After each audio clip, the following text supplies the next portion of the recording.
Hello again. Happy Wednesday. Here's that sunset up in the big country. Not a cloud in sight, giving us some beautiful views this afternoon. As that sunset gets later and later, we'll get to see a little bit more later on in the evening.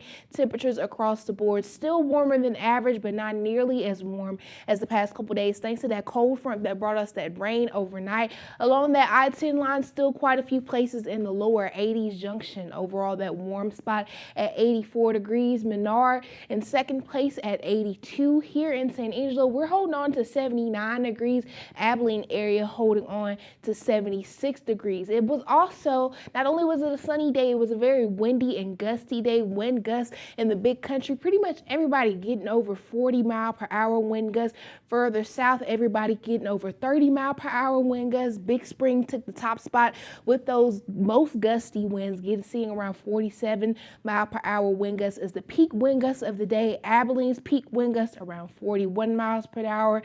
39 was the peak wind gust here in San Angelo, and we do still have a wind advisory in effect for locations west of the Haskell to Ozona line through 7 o'clock, so we really only have less than an hour left on this advisory.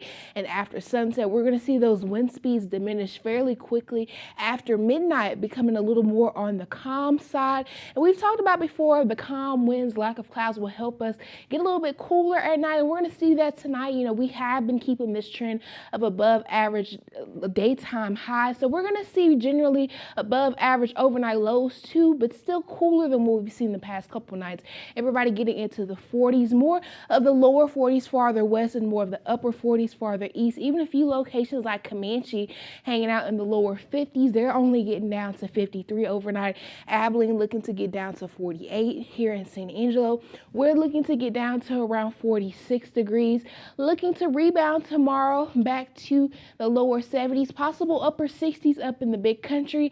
Our next cold front looking to come through early Friday, so we'll wrap up this work week on a cloudy note with temperatures in more of the lower 60s. That cloud cover looking to continue through the weekend, along with some isolated rain chances that we're keeping our eyes on.